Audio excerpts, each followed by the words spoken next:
ಬಸವಲಿಂಗಯ್ಯ ಇಲ್ಲಿ ತನ್ನ ಪ್ರಾರ್ಥನೆಯನ್ನು ನಡೆಸಿಕೊಟ್ಟಿರ್ತಕ್ಕಂಥ ಬಸವ ಬಳಗದ ತಾಯಿಂದರಿಗೆ ಶರಣಾರ್ಥಿಗಳು. ಇವತ್ತು 4ನೇ ದಿನ ಬಸವೋತ್ತರ ಯುಗದ ಶರಣರ ದರ್ಶನ ಅಂತಕ್ಕಂಥ ವಿಚಾರವಾಗಿ ಪರಮ ಪೂಜ್ಯರು ತಮ್ಮ ಅನುಭವವನ್ನು ಎಡೆ ಮಾಡಬೇಕಾಗಿ ಅವರಲ್ಲಿ ವಿನಂತಿ.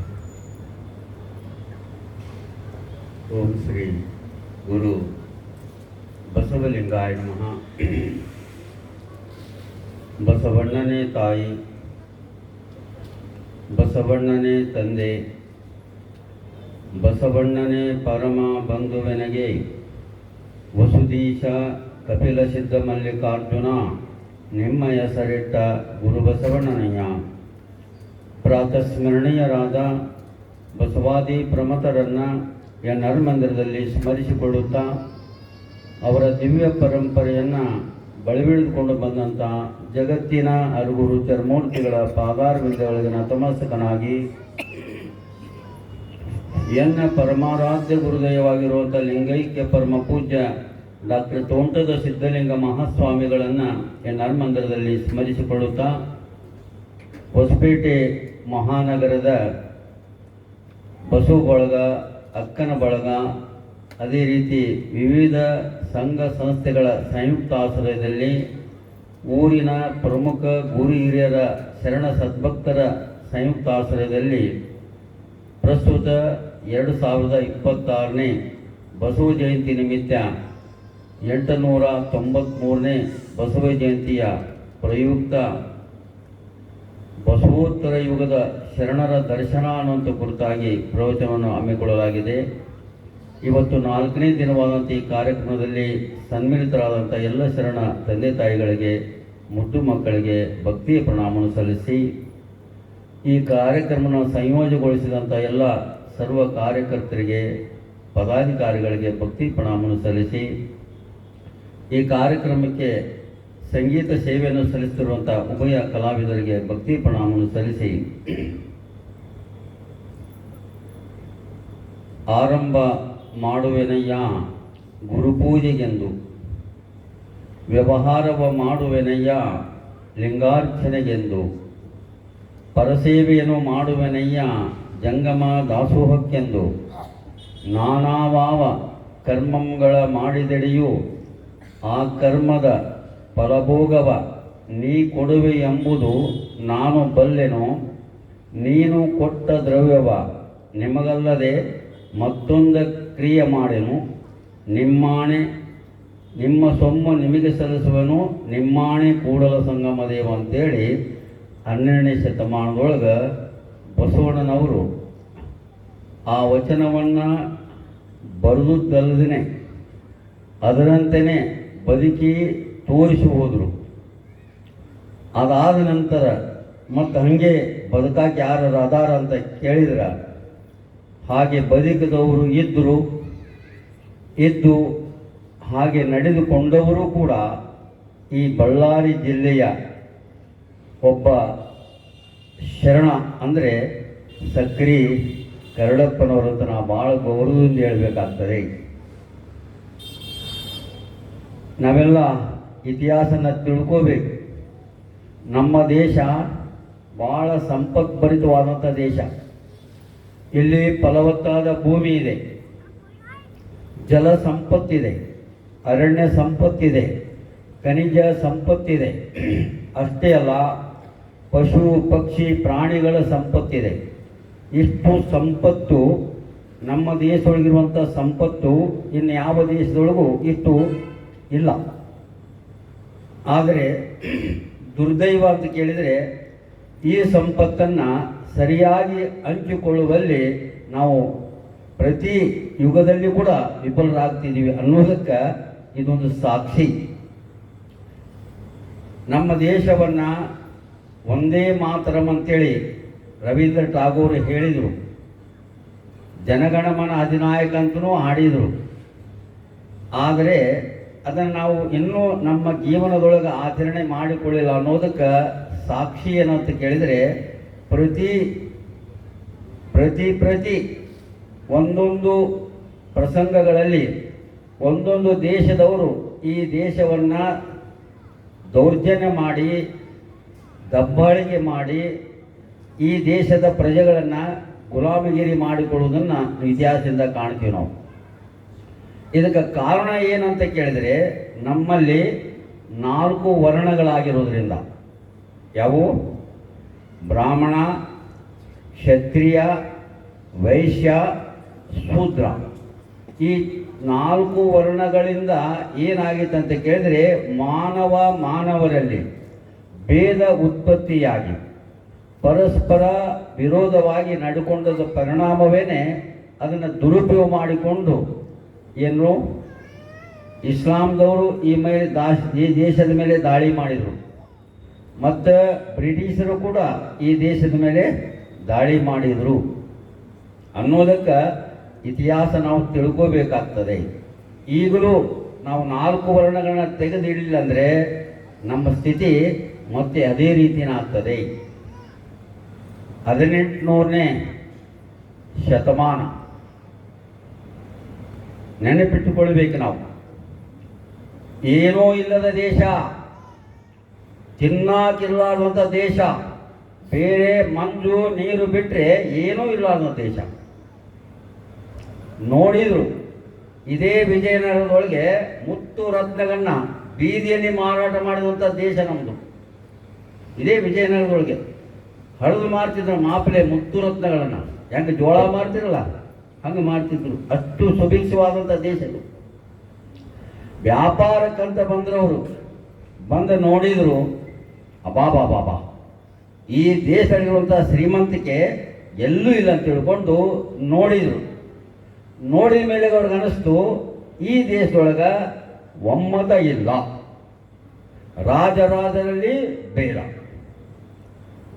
ಪಂಡಿತರಲ್ಲಿ ಭೇದ, ಏನು ವೈಶ್ಯರಲ್ಲಿ ಭೇದ, ಶೂದ್ರರಲ್ಲಿ ಭೇದ. ಇದನ್ನ ನೋಡಿಕೊಂಡ್ರು ಅವರು, ಬಾಬಾ ಭಾಳ ಒಳ್ಳೆ ನಮಗೆ ಉಪಯೋಗ ಆಗ್ತದೆ ಅಂತೇಳಿ ಸಮುದ್ರಯಾನದಿಂದ ವ್ಯಾಪಾರಕ್ಕೆ ಬಂದವರು ಗೋವಾದಲ್ಲಿ ಮೊಟ್ಟ ಮೊದಲಿಗೆ ಅಲ್ಲಿ ಟೆಂಟ್ ಹಾಕಿ, ಈಗಲೂ ವಾಸ್ಕೋಡ್ ಗಾಮ ಅಂತಾರೆ. ಅದಕ್ಕೆ ಏನಂತಾರ? ವಾಸ್ಕೋಡ್ ಗಾಮ ಅಂದರೆ ಅಲ್ಲಿಗೆ ಬಂದಿದ್ದ ಆತ. ಅಲ್ಲಿ ಮೊದಲು ಬಂದಿದ್ದಕ್ಕೆ ಅದಕ್ಕೆ ವಾಸ್ಕೋಡ್ ಗಾಮ ಅಂತೇಳಿ ಈಗಲೂ ಅದು ಹೆಸರು ಬಂದಿದೆ. ಬಂದು ಇಲ್ಲಿ ವ್ಯಾಪಾರ ಮಾಡ್ತಾ ಏನು ಮಾಡಿದ್ರು ಅಂತ ಕೇಳಿದರೆ ಅವರು ಈ ಮನುಷ್ಯರ ದುರ್ಬಲತೆಯನ್ನು, ಇವರ ವಿರೋಧಗಳನ್ನು ನೋಡಿಕೊಂಡ್ರು. ರಾಜರಲ್ಲಿ ಏನದು ಬ್ಯಾಡದು, ಹಂಚಿಕೊಂಡು ತಿಂದರು, ಎಲ್ಲರೂ ಕೂಡಿ ಬಾಳಿದ್ರೆ ಸ್ವರ್ಗ ಸುಖ ಆಗ್ತೈತೆ ಅನ್ನುವಂಥ ಕಲ್ಪನಾ ಇಲ್ದಿದ್ದನೆ ಪ್ರತಿ ಸಲ ದಂಡೆತ್ತೋದು, ಯುದ್ಧ ಮಾಡೋದು, ಆನೆ, ಒಂಟಿ, ಕುದುರೆ, ಸೈನಿಕರನ್ನು ಸಾಯಿ ಹೊಡೆಯೋದು, ರಕ್ತಪಾತ ಮಾಡೋದು, ಅಶಾಂತಿ ಅಸಮಾಧಾನ ಮಾಡೋದು ನೋಡಿಬಿಟ್ರು ಅವರು. ಅವಾಬಾಬಾ ಇಲ್ಲಿ ನಮಗೆ ಮುಕ್ಕಾಮ ಹಾಕಲಿಕ್ಕೆ ಯೋಗ್ಯ ಸ್ಥಳ ತಿಳ್ಕೊಂಡು ಏನು ಮಾಡಿದ್ರು ಅಂತ ಕೇಳಿದರೆ ಅವ್ರದ್ದೇ ಆದಂಥ ಒಂದು ಸೈನ್ಯವನ್ನು ತಯಾರು ಮಾಡಿದರು ಅವರು. ನೋಡಿ ಎಷ್ಟು ಪ್ಲ್ಯಾನಿಂಗ್, ಎಷ್ಟು ದೂರದೃಷ್ಟಿ ಅವರು. ತಮ್ಮದೇ ಒಂದು ಸೈನ್ಯ ತುಕಡಿಯನ್ನು ತಯಾರು ಮಾಡೋದು, ರಾಜರುಗಳಿಗೆ ಒಂದು ಇಷ್ಟು ಆ ತುಕಡಿಗೆ ಇಷ್ಟು ಸಂಭಾವನೆ ಕೊಡಬೇಕಂತೇಳಿ ಒಮ್ಮತ ಮಾಡಿಕೊಳ್ಳೋದು. ಆ ತುಕಡಿಗಳಿಗೆ ಮೊದಲೇ ಹೇಳೋದು, ಹೋಗುವಾಗ ನೀವು ಅವರ ಆಧೀನದಾಗಿರಬೇಕು, ಆದರೆ ನಮ್ಮ ಮಾತನ್ನು ನೀವು ಕೇಳಬೇಕು. ನೋಡಿ, ಎಲ್ಲ ರಾಜರಲ್ಲಿ ತಮ್ಮ ಸೈನ್ಯ ತುಕಡಿಯನ್ನು ಅದರೊಳಗೆ ಸೇರ್ಪಡೆ ಮಾಡಿ ಎಲ್ಲರಲ್ಲಿ ತಮ್ಮದೇ ಆದಂಥ ಏನು ಸರ್ವಾಧಿಕಾರತ್ವವನ್ನು ಇಟ್ಟುಕೊಂಡು ಈ ದೇಶದನ್ನು ತಮ್ಮ ಮುಷ್ಟಿಯೊಳಗೆ ಇಟ್ಟುಕೊಂಡ್ರು. ಅದರ ಪರಿಣಾಮ ಏನಾತಂದರೆ 200 ವರ್ಷಗಳ ಕಾಲ ನಾವು ಗುಲಾಮಗಿರಿಯಾಗಿ ಬದುಕಿ ಬಾಳಿದ್ದೀವಿ ಅನ್ನೋದನ್ನು ನಾವೆಂದೂ ಮರಿಬಾರ್ದು. ಅದೊಂದು ಮೋಡ ಮುಸುಕಿದ ಸೂರ್ಯನಿಗೆ ಕತ್ತಲು ಆವರಿದಂಥ ಪರಿಸ್ಥಿತಿ ಅದು. ರಾಜರೆಲ್ಲರನ್ನು ಎಡಮೂರಿಗೆ ಕಟ್ಟಿ ಇಡೀ ದೇಶವನ್ನೇ ತಮ್ಮ ಕಬ್ಜೆಯಲ್ಲಿ ಇಟ್ಟುಕೊಂಡಂಥ ಪರಿಸ್ಥಿತಿ ಅದು. ಆವಾಗ ಬಳ್ಳಾರಿ ಮದ್ರಾಸ್ ಪ್ರಾಂತಕ್ಕೆ ಸೇರಿತ್ತು. ನೆನಪಿರಲಿ ನಿಮಗೆ. 4 ವಿಭಾಗ ಮಾಡಿದ್ರವರು. ಒಂದು ಮೈಸೂರು ಪ್ರಾಂತ ಕರ್ನಾಟಕದೊಳಗನೆ, ಒಂದು ಮುಂಬೈ ಪ್ರಾಂತ, ಒಂದು ಹೈದರಾಬಾದ್ ಪ್ರಾಂತ, ಒಂದು ಮದ್ರಾಸ್ ಪ್ರಾಂತ. ಅದೇ 1800 ಮೊಟ್ಟ ಮೊದಲಿಗೆ ಬಳ್ಳಾರಿ ಭಾಳ ಸಣ್ಣ ಊರದು, ಇಷ್ಟು ದೊಡ್ಡದು ಇದ್ದಿದ್ದಿಲ್ಲ ಅದು. ಆಗಿನ ಕಾಲದೊಳಗೆ ಭಾಳ ಸಣ್ಣ ಊರು ಅದು. ಬಳ್ಳಾರಿ ಅಂತ ಬರಬೇಕಾದ್ರೂ ಕೂಡ ಅಲ್ಲಿ ಒಬ್ಬ ಮಲ್ಲೇಶ ಅಂತ ಶರಣಾಗೋದ್ರು. ಮಲ್ಲಯ್ಯ, ಮಲ್ಲೇಶ, ಬಳ್ಳದ ಮಲ್ಲೇಶ ಅಂತ ಆತನ ಹೆಸರು. ನೆನಪಿರಲಿ ನಿಮಗೆ. ಶರಣರು ಯಾವಾಗಲೂ ಇದ್ರು ಅನ್ನೋದಕ್ಕೆ ನಿಮ್ಗೆ ಗೊತ್ತಿರಲಿ. ಬಳ್ಳದ ಮಲ್ಲೇಶ ಅಂತೇಳಿ ಒಬ್ಬರು ಶರಣರು.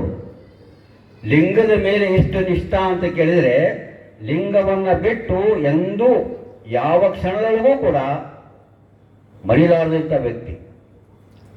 ಅವರಿಗೆ ಒಂದು ಸಲ ಏನಾಗ್ತದೆ ಅಂತ ಕೇಳಿದ್ರೆ, ಇವತ್ತು ಇಷ್ಟು ಮೇಲೆ ಲಿಂಗ ನಿಷ್ಠೆ ಮಾಡಿಕೊಂಡಾನ, ಇವನ ಪರೀಕ್ಷೆ ಮಾಡಬೇಕಂತೇಳಿ ಒಂದು ಸಲ ಅವರಿಗೆ ಕಣ್ಣು ಬೇರೆ ಬಂದಿರ್ತದ.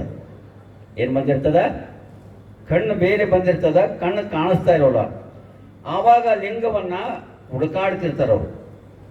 ಏನು ಲಿಂಗವನ್ನು ಹುಡುಕ್ತಾ ಇರುವಾಗ ಹುಡುಗಿಗಳೇನು ಮಾಡ್ತಾರೆ ಅಂತ ಕೇಳಿದ್ರೆ, ಇವನಿಗೆ ಪರೀಕ್ಷೆ ಮಾಡಬೇಕು, ಮಜಾಕ್ ಮಾಡಬೇಕಂತೇಳಿ ಬಳ್ಳ ಅಂದರೆ ನಿಮ್ಮ ಭಾಷಾದೊಳಗೆ ಏನು ಬೇಕಂದ್ರೆ ಅಳತಿ ಮಾಡ್ತಾರಲ್ರಿ, ಮಾಪ್ ಅಂತೀರಿ ಏನಂತೀರಿ, ಹಾಂ, ಅದನ್ನು ತಗೊಂಡು ಇದ ಲಿಂಗ ಐತೆ ನೋಡು, ಇದ ಲಿಂಗ ಐತು ಅಂತ ಹೇಳ್ತಾರವ್ರು.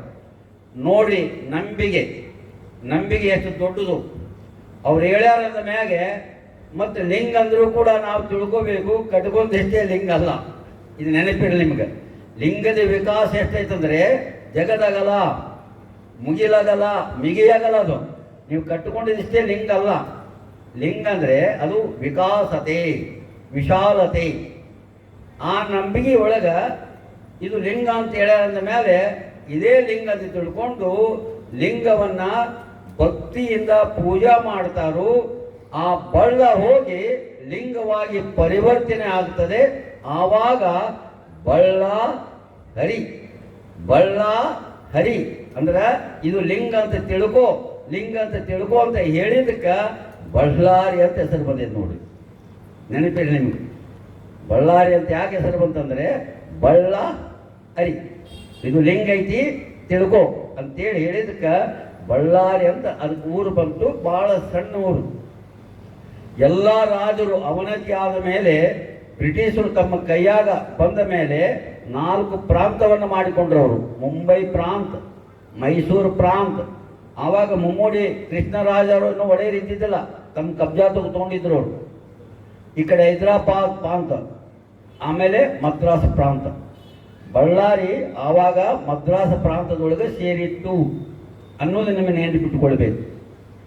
ಯಾವಾಗ ಬಳ್ಳಾರಿ ಮೊಟ್ಟ ಮೊದಲಿಗೆ 1800ನೇ ಸಾಲಿನೊಳಗೆ ಜಿಲ್ಲೆಯನ್ನು ಮದ್ರಾಸ್ ಪ್ರಾಂತದವರು ಮಾಡ್ತಾರೆ. ಅಲ್ಲಿವರೆಗೂ ಜಿಲ್ಲಾ ಇದ್ದಿದ್ದಿಲ್ಲ, ಅದು ಒಂದು ಪುರಸಭೆ ಇತ್ತು ಸಣ್ಣದು. ಯಾವಾಗ ಜಿಲ್ಲೆ ಆತು, ಅದರ ವ್ಯಾಪ್ತಿಯೊಳಗೆ ಎಷ್ಟು ತಾಲೂಕು ಅಂದರೆ 20 ತಾಲೂಕಿದ್ದು ನೋಡ್ರಿ.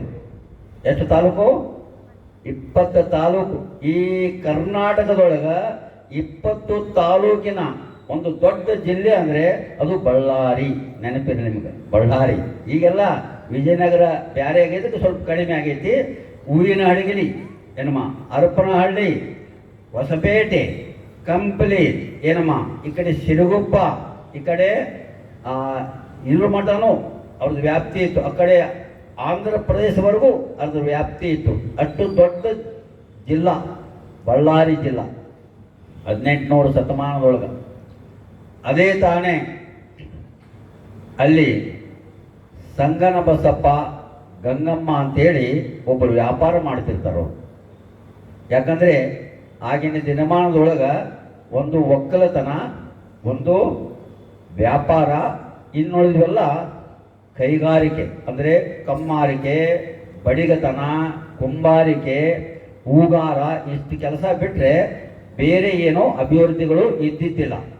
ಹೀಗಾಗಿ ಸಂಗನ ಬಸಪ್ಪ, ಗಂಗಮ್ಮನವರು ಅಲ್ಲಿ ವ್ಯಾಪಾರ ಮಾಡ್ತಿರ್ತಾರೆ. ಎಷ್ಟು ಒಳ್ಳೆಯವರಂತ ಕೇಳಿದರೆ ಅವರ ಪರಂಪರೆಯಿಂದ ಸಂಗನ ಬಸಪ್ಪ ಅಂತ ಗೊತ್ತಾಗ್ತದೆ. ಸಂಗನ ಬಸಪ್ಪ ಅಂದರೆ ಸಂಗನ ಬಸವಣ್ಣನ ಹುಣಸಿಜಗರೆ ಅಂತ ನೆನಪಿಟ್ಟುಕೊಳ್ಬೇಕು ನಾವು, ಹಂಗೆ ಸುಮ್ಮನೆ ಹೆಸರಿಡೋದಿಲ್ಲ. ಅವರಿಗೆ ಮನೆಯಲ್ಲಿ ಅವರ ತಂದೆಯಾದಂಥ ದೊಡ್ಡಪ್ಪ ಅವರು ಪ್ರತಿದಿನ ಅವರಿಗೆ ಗುರು ಲಿಂಗ ಜಂಗಮ ಪ್ರೇಮಿಯಾಗಿರಬೇಕಂತೇಳಿ ಪ್ರತಿ ವಾರಕ್ಕೊಮ್ಮೆ ಗುರುಗಳನ್ನು ಕರೆಸಿ ಜಂಗಮ ದಾಸೋಹ ಮಾಡಿ ಲಿಂಗ ಪೂಜೆಯನ್ನು ನಿತ್ಯವಾಗಿ ಮಾಡುವಂಥ ಪರಂಪರೆಯನ್ನು ಹಾಕಿಕೊಟ್ಟಿತ್ತು. ಇದು ನೆನಪಿರಲಿ ನಿಮಗೆ. ಯಾಕಂದರೆ ಬಸವೋತ್ತರ ಅಂದುಕೊಳ್ಳಿ ಆವಾಗ ಅಷ್ಟ ಲಿಂಗ ಇತ್ತು, ಗುರು ಇತ್ತು, ಜಂಗಮ ಇತ್ತಂತಲ್ಲ.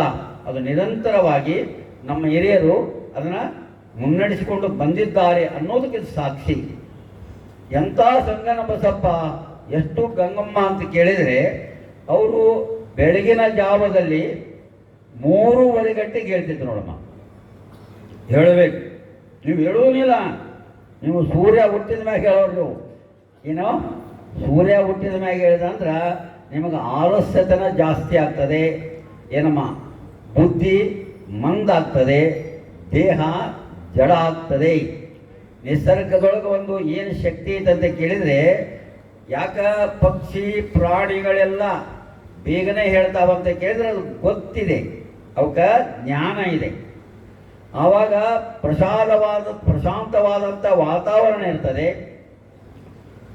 ಶುದ್ಧವಾದಂಥ ವಾಯು ಸಿಗುತ್ತದೆ. ನಿಮ್ಗೆ ಗೊತ್ತಿರಲಿ, ಬೆಳಗಿನ ಜಾವದಲ್ಲಿ 3:30 ಗಂಟೆಗೆ ಎದ್ದರೆ ವಾಯು ಭಾಳ ಶುದ್ಧ ಆಗಿರ್ತದೆ. ಮನುಷ್ಯನಿಗೆ ಜೀವಿಗಳಿಗೆ ಬೇಕಾಗಿರುವಂಥ ಮೂಲ ಆಹಾರ ಯಾವುದಂದರೆ ಆಹಾರ ಗಾಳಿ ಅಂತ ನೆನಪಿಟ್ಟುಕೊಳ್ಬೇಕು ನಾವು. 4 ಆಹಾರಗಳನ್ನು ವಿಭಜನೆ ಮಾಡ್ತಾರೆ ಜೀವಿಗಳಿಗೆ. 4 ಆಹಾರಗಳು ನೆನಪಿರಲಿ ನಿಮಗೆ, ಮತ್ತೆ ಮತ್ತೆ ಹೇಳಕ್ಕೆ ಬರೋದಿಲ್ಲ. ಒಂದು ಅನ್ನ, 2ನೇದು ನೀರು, 3ನೇದು ಗಾಳಿ, 4ನೇದು ಬೆಳಕ. ಇವು ಆಹಾರಗಳು. ಏನಮ್ಮ ಗೊತ್ತಿರಲಿ ನಿಮ್ಗೆ? ಏನಪ್ಪ ಹೇಳ್ರಿ, ಕೇಳ್ರಿ. ಅನ್ನ, ನೀರು, ಗಾಳಿ, ಬೆಳಕ.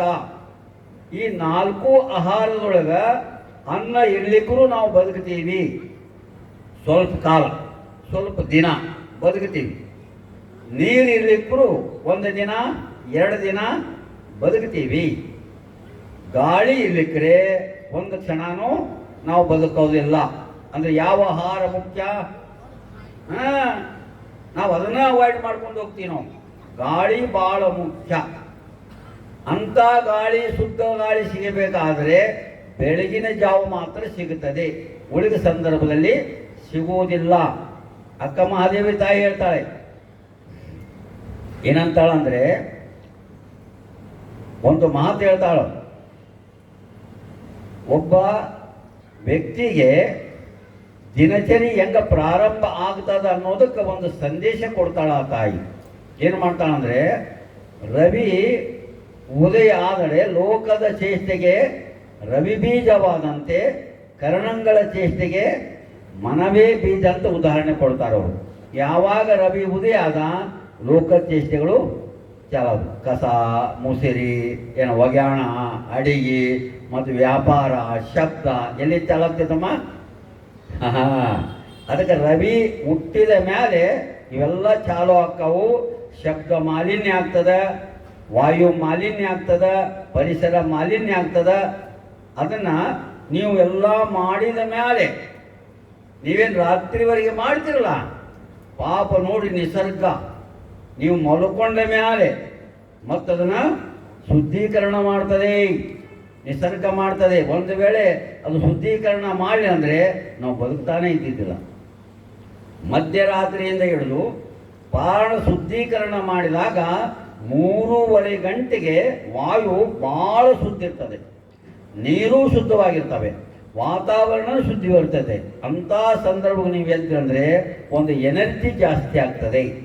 ಏನಾಗ್ತದೆ? ಎನರ್ಜಿ. ವಾಯು ಅಂದ್ರೆ ಶಕ್ತಿ, ವಾಯು ಅಂದರೆ ಶಕ್ತಿ ಏನಿಲ್ಲ.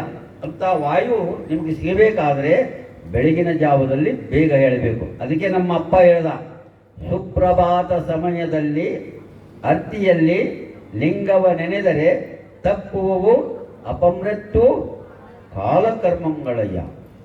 ದೇವ ಪೂಜೆಯ ಮಾಟ, ದುರಿತ ಬಂಧನದೋಟ, ಶಂಭು ನೆಮ್ಮಯ ನೋಟ ಎರೆಹಿಂಗದ ಕಣ್ಬೇಟ ಜಂಗ ಮಾರ್ಥನೆಯ ಮಾಟ ಕೂಡಲ ಸಂಗನ ಕೂಡುವ ಕೂಟ. ನೋಡ್ರಿ, ಏನು ಮಸ್ಕಿರಿಗೆ ಹೇಳಂತೀರಿ? ನಿಜವಾಗಿ ಹೇಳಲ್ಲ. ಯಾರು ಬೆಳಗಿನ ಜಾವದಲ್ಲಿ ಲಿಂಗವನ್ನ ಪೂಜೆ ಮಾಡ್ತಾರೋ ಅವರಿಗೆ ರೋಗಗಳು ಬರುವುದಿಲ್ಲ. ಏನಮ್ಮ, ಯಾವ ರೋಗವೂ ಬರುವುದಿಲ್ಲ. ಯಾಕಂದರೆ ನಮ್ಮದು ಉದಾಹರಣೆ ಕೊಡ್ತೀನಿ. ನನಗೆ 82 ವರ್ಷ ಈಗ. ಏನಮ್ಮ, ಯಾವಾಗ ಲಿಂಗ ಪೂಜಾ ಬೆಳಗಿನ ಜಾವ ಮಾಡಾಕತ್ತೀನಿ, ಮನಸ್ಸು ಆರೋಗ್ಯವಾಗಿರ್ತದೆ, ದೇಹ ಆರೋಗ್ಯವಾಗಿರ್ತದೆ, ಶುದ್ಧವಾದ ಗಾಳಿಯಿಂದ ಮನಸ್ಸು ನಿರ್ಮಲ ಇರ್ತದೆ. ರೋಗ ಬರುವುದು ಇದರಿಂದ ಅಲ್ಲ, ಮನಸ್ಸಿನಿಂದ ಬರ್ತದೆ.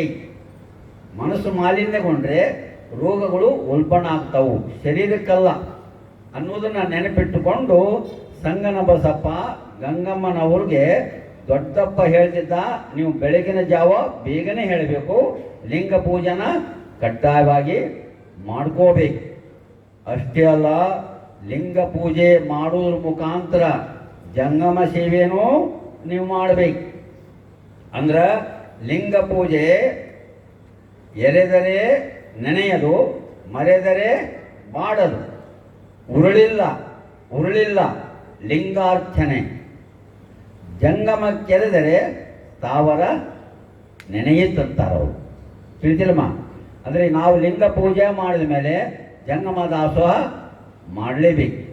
ಲಿಂಗ ಪೂಜೆ ನಮ್ಮ ಸ್ವಂತ ಆತ್ಮೋನ್ನತಿ, ಜಂಗಮ ಪೂಜೆ ಸಮಷ್ಟಿಯ ಕಲ್ಯಾಣ. ಗೊತ್ತಾದಿಲ್ಲಮ್ಮ? ಲಿಂಗ ಪೂಜೆ ನಮ್ಮ ಕಲ್ಯಾಣ, ಜಂಗಮ ಪೂಜೆ ಜಗತ್ ಕಲ್ಯಾಣ. ಎರಡೂ ಮಾಡಬೇಕು ನಾವು. ಇದನ್ನು ಕಲಿಸಿದ್ರು ಅದು ನೋಡಿಕೊಂಡು ಅನುಸರಣೆ ಮಾಡಾಕತ್ತಿದ್ರು ಭಾಳ ದಿವಸ ಮಕ್ಕಳಾಗಿದ್ದಿಲ್ಲ. ಹಿಂಗೂ ಆಗ್ತೈತಿ ಎಲ್ಲ ಹಿಂಗೆ. ಯಾಕಂದರೆ ಭಗವಾನ್ಗೆ ಗರ್ಭೆ ದೇರ್ ಹೈ ಅಂದೇರ್ ನಹಿ ಅಂತ ಅನ್ಬೇಕು. ದೇವರ ವಿಷಯದೊಳಗೆ ನೀವು ನಂಬಿದಂದರೆ ಸ್ವಲ್ಪ ತಡ ಆಗಬಹುದು, ಆದರೆ ಮಾತ್ರ ಎಂದೂ ಇದು ಆಗೋದಿಲ್ಲ. ನಂಬಿ ಕರೆದಡೆ ಓಯಣ್ಣನೇ ಶಿವನು. ಸಂಗನ ಬಸಪ್ಪರಿಗೆ ಮೊಟ್ಟ ಮೊದಲಿಗೆ ಒಂದು ಹೆಣ್ಮಗಳು ಹುಟ್ಟಿರ್ತಾಳೆ. ಅದಾದ ನಂತರ ಭಾಳ ದಿವಸದ ಮೇಲೆ ಮಕ್ಕಳೇ ಆಗಿರೋದಿಲ್ಲ. ಈ ಮಕ್ಕಳು ಆಗಿಲ್ಲ ಅಂತೇಳಿ ಕೊರಗಿರ್ತದೆ ಅವರಿಗೆ. ಒಂದು ಗಂಡು ಮಗ ಆದರೆ ನಮ್ಮ ವಾರಸದಾರಿಗೆ ವಂಶಕ್ಕೊಂದು ಬೆಳಕು ಬರ್ತೈತೆ ಅಂತೇಳಿ ಲಿಂಗ ಪೂಜೆಯೊಳಗೆ ಪ್ರತಿನಿತ್ಯ ಪ್ರಾರ್ಥನಾ ಮಾಡ್ತಿರ್ತಾರವರು. ಆ ಲಿಂಗ ಪೂಜೆಯ ಪರಿಣಾಮವೋ ಅಥವಾ ಜಂಗಮ ಸೇವೆ ಮಾಡುವಂಥ ಪರಿಣಾಮವೋ ಒಂದು ಸಲ ಮೈಸೂರಿನಿಂದ ಬೆಂಗಳೂರು ಮಾರ್ಗವಾಗಿ ಬಳ್ಳಾರಿಗೆ ಮರಿಸ್ವಾಮಿಗಳಂತ ಬರ್ತಾರೆ. ಬಹಳ ತಪಸ್ವಿಗಳು. ಬಹುಶಃ ನೀವು ಬಳ್ಳಾರಿಯಾಗ ಮರಿಸ್ವಾಮಿ ಮಠ ಅಂತ ಐತಿ, ಹೋಗ್ಬೇಕಾದ್ರೆ ನೋಡಿ. ಅವರು ಆವಾಗ ಬಂದಾರಂದ್ರೆ 1800ನಾಗ ಅಲ್ಲಿಗೆ ಬಂದಾರೆ. ಯಾವಾಗ ಜಿಲ್ಲಾ ಆಯಿತು, ಬಳ್ಳಾರಿಗೆ ಬಂದ ಮೇಲೆ ಸಂಗನ ಬಸಪ್ಪ ಅವರ ಮನೆಗೆ ಬಂದು ಅಲ್ಲಿ ಪೂಜಾ ಮಾಡಿದ ಮೇಲೆ ಅವರು ಪ್ರಾರ್ಥಿಸಿಕೊಳ್ತಾರೆ, ಯಪ್ಪ ನಮಗೆ ಮಕ್ಕಳಾಗಿಲ್ಲ, ಒಂದು ಗಂಡು ಮಗ ಆದರೆ ನಮ್ಮ ಮನೆಗೆ ಒಂದು ಕೀರ್ತಿ ಬರ್ತೈತೆ ಅಂತ ಕೇಳಿದಾಗ ಮರಿಸ್ವಾಮಿಗಳು ಆಶೀರ್ವಾದ ಮಾಡ್ತಾರೆ. ಮುಂದಿನ ವರ್ಷದೊಳಗೆ ನಿಮಗೊಂದು ಮಗು ಆಗ್ತಂತೇಳಿ ಆಶೀರ್ವಾದ ಮಾಡಿದ ಮೇಲೆ ಮರಿಸ್ವಾಮರ ಒಂದು ಕೃಪಾಶೀರ್ವಾದದಿಂದ ಒಂದು ಗಂಡು ಮಗ ಹುಟ್ಟುತ್ತದೆ. ಯಾವಾಗ ಅಂದರೆ ನೆನಪಿರಲಿ ನಿಮಗೆ, 1815 ಫೆಬ್ರವರಿ 23ನೇ ತಾರೀಕಿನ ದಿನ ಗಂಗಮ್ಮ ಮತ್ತು ಸಂಗಮನ ಬಸಪ್ಪನ ಉದರದೊಳಗೆ ಹುಟ್ಟಿದ ಮಗನೇ ಆತನಿಗೆ ಮೊಟ್ಟ ಮೊದಲಿಗೆ ದೊಡ್ಡಪ್ಪ ಅಂತ ಅವರ ತಾತನ ಹೆಸರಿಡ್ತಾರೆ ತೊಟ್ಟಲದೊಳಗೆ. ಆ ನಂತರ ಬಸವಪ್ಪ ಅಂತ ಹೆಸರಿಡ್ತಾರೆ. ಎರಡು ನಾಮಕರಣ ಆಗ್ತವೆ. ಯಾಕಂದರೆ ನೀವೆಲ್ಲ ತೊಟ್ಲ ಇಟ್ಟೀರಿ, ಹೌದಲ್ಲಮ್ಮ? ತೊಟ್ಲ ಇಟ್ಟೀರಿ, ಆದರೆ ತೊಟ್ಲದ ಮಹಿಮಾನ ನಿಮಗೆ ಗೊತ್ತಿಲ್ಲ. ಹಿರಿಯರು ಏನೇ ಮಾಡಿದರೂ ಕೂಡ ಅದಕ್ಕೊಂದು ಸಾಂಕೇತ ಇಟ್ಟಿರ್ತಾರೆ ಅವರು. ನಾವು ಸುಮ್ಮನೆ 10 ರೂಪಾಯಿ ಅನ್ನೋದ ತೊಟ್ಲ ಮಾಡೀವಿ, ಹೆಸರಿಟ್ರಿ ಇಷ್ಟ. ಅದರ ಸಂಕೇತ ಏನು ಅನ್ನೋದು ನಮಗಿನ್ನೂ ಗೊತ್ತಿಲ್ಲ. ಆದರೆ ಅನುಭವಗಳು ಹೇಳ್ತಾರೆ, ತೊಟ್ಟಲ ಅಂದ್ರೆ ಏನು? ಅದಕ್ಕೆ 4 ಹಗ್ಗಗಳಿರ್ತಾವೆ. ಎಷ್ಟಿರ್ತಾವಮ್ಮ? 4 ಹಗ್ಗಗಳಿರ್ತಾವೆ, 4 ಮೂಲೆಗಳಿರ್ತಾವೆ. ತೊಟ್ಲಂದ್ರೆ ಈಗೆಲ್ಲ ತೊಟ್ಲೂ ಹೋಗ್ಬಿಟ್ಟ ಬಿಡ್ರಿ, ಏನೇನು ಹಾಗೆ ಹೋಗಲ್ಲ ಹೋಗಿಲ್ಲದು. ತೊಟ್ಲಂದ್ರೆ 4 ಹಗ್ಗಗಳಿರ್ತಾವು. ಆ 4 ಹಗ್ಗಗಳ ಸಂಕೇತ ಏನಪ್ಪಾ ಅಂತ ಕೇಳಿದ್ರೆ, ಒಂದು ಧರ್ಮ, ಒಂದು ಅರ್ಥ, ಒಂದು ಕಾಮ, ಒಂದು ಮೋಕ್ಷ. ಪ್ರತಿಯೊಂದು ಮಗು ತೊಟ್ಟಿಲ್ದಾಗ ತೂಗಿದ ಮೇಲೆ ಧರ್ಮದಿಂದ ನಡಿಬೇಕು, ಅದರಿಂದನೇ ಸಂಪಾದನೆ ಮಾಡಬೇಕು, ಅದರನ್ನೇ ಜೀವನೋಪಾಯ ಮಾಡಬೇಕು, ಇದರಿಂದ ಮೋಕ್ಷ ಆಗ್ತೈತೆ ಅನ್ನೋದು ಒಂದು ಸಂಕೇತ. ಅದನ್ನೇ ನಮ್ಮ ಲಿಂಗಾಯತ ಧರ್ಮದೊಳಗೆ ಗುರು, ಲಿಂಗ, ಜಂಗಮ, ಪ್ರಸಾದ ನಮ್ದು ಹಿಂಗೈತಿ. ಅವ್ರದ್ದು ಹಂಗ ನಮ್ದು ಹಿಂಗ, ಅದು ಸಂಕೇತ. ಮತ್ತು ತೊಟ್ಟಲದಾಗ ಹಾಕಿದ ಮೇಲೆ ನೀವೇನು ಮಾಡ್ತೀರಂದ್ರೆ ಸ್ವಾದರತ್ತಿ, ಸ್ವಾದರ ಮೂಲಕದಿಂದ ಏನು ಹೆಸರ ಇಡಾಕ ಹೇಳ್ತೀರಮ್ಮ, ಹೌದಲ್ಲ? ಹೇಳಿದ ಮ್ಯಾಗ ಏನು ಮಾಡ್ತೀರಿ? ಬೆನ್ನ ಮೇಲೆ ಗುದ್ದುತ್ತೀರಿ, ಗುದ್ದಿದ್ದಿಲ್ಲ? ಗುದ್ದಿದ ಮೇಲೆ ಮತ್ತೆ ಗುಗ್ಗರಿ ಕೊಡ್ತೀರಲ್ಲ? ಅದು ಸಂಕೇತ ಏನಂತ ಕೇಳಿದ್ರ, ಬುದ್ಧಿಗೇಡಿ, ಮತ್ತೇನು ತಪ್ಪು ತಿಳ್ಕೊಬಾರ್ದು ಹಂಗೆಲ್ಲ. ಅದು ಇರೋದು ವಾಸ್ತವ ಸತ್ಯ ಹೇಳಿ. ಬುದ್ಧಿಗೇಡಿ ಹೆಸರಿಲ್ಲದ ಹೆಸರದು, ಶಿವನ ಅಂಶದು, ತಂದೆ ಇಲ್ಲದ ತಾಯಿಲ್ಲದ, ನಿನ್ನಿಂದ ನೀನೇ ಹುಟ್ಟಿದ ಅಂತೇಳಿ ವಚನಕಾರ ಹೇಳ್ದಂಗ ಏನೂ ಹೆಸರಿಲ್ಲದು ಪರಮಾತ್ಮನ ಅಂಶ. ಅದಕ್ಕೆ ನೀನು ಏನು ಹೆಸರಿಡಾಕತ್ತಿದ ತಿಳಿತಿದ್ದಿಲ್ಲ ಅಂತೇಳಿ ಆವಾಗ ಹತ್ತಿ ಸ್ವಾದರ ಮಾವು ಏನಾರ ಬೇಜಾರು ಮಾಡ್ಕೋಬಾರ್ದು, ನನಗೆ ಬುದ್ಧಿದ್ರು ಅಂತೇಳಿ ಅಪಮಾನ ಆಗಬಾರ್ದು ಅಂತೇಳಿ ಸಮಾಧಾನಕ್ಕೆ ಗುಗ್ಗರಿ ಕೊಡ್ತಾರಮ್ಮ. ತಿಳಿತಿದ ಸಂಕೇತ ಇದು, ತಿಳಿತಿಲ್ಲಮ್ಮ? ಆಮೇಲೆ ಈ ತೊಟ್ಲ ತೂಗುವಾಗ ಆ ಮಗುಗೆ ಏನು ಸಂದೇಶ ಅಂತ ಕೇಳಿದ್ರ, ಮಗು, ಇದೊಂದು ತೊಟ್ಲೇನೈತಲ್ಲಪ್ಪ, ಇದು ಜೀವನ ಜೋಕಾಲಿಪ. ಈ ಜೀವನ ಜೋಕಾಲಿ ಒಳಗ ಒಮ್ಮೆ ಏರು ಬರ್ತದ, ಒಮ್ಮೆ ಇರು ಬರ್ತದಪ್ಪ. ಎರಡನ್ನ ನೀನು ಬ್ಯಾಲೆನ್ಸ್ ಮಾಡ್ಕೊಳ್ಬೇಕಪ್ಪ ಅನ್ನೋ ಸಂಕೇತ ಅದು, ಗೊತ್ತಾದಿಲ್ಲಮ್ಮ? ಹಂಗೆ ನೀವು ತೊಟ್ಲ ತೂಗಿದ್ರೆ ಹೋಗ್ಬಿಟ್ರಿ, ಹಂಗಲ್ಲದು. ಆ ಮಗುವಿಗೆ ತೊಟ್ಲದಾಗಿಂದ ಹಿಡ್ಕೊಂಡು ಒಳ್ಳೆ ಮಾತುಗಳನ್ನ, ಧರ್ಮ, ನ್ಯಾಯ, ನೀತಿ, ಆಚಾರವನ್ನು ಕಲಿಸಬೇಕು. ಈ ತೊಟ್ಲದಾಗ ಹಾಕಿನಪ್ಪ, ಧರ್ಮದಿಂದ ನಡ್ಕೋಬೇಕು, ಯಾರಿಗೂ ಬೈಬಾರ್ದು, ಯಾರಿಗೂ ಹೊಡಿಬಾರ್ದು, ಯಾರು ಕೂಡ ಜಗಳ ತೆಗಿಬಾರ್ದು. ಯಾಕಂದ್ರೆ ನಿನ್ನ ಹೆಸರಿನ ಮೂಲಕ ನಮ್ಮ ಹೆಸರು ಕೆಡ್ತೈತೆ ಅಂತ ಹೇಳ್ಬೇಕು. ನಾವಂಗೆ ಹೇಳುದಿಲ್ಲ.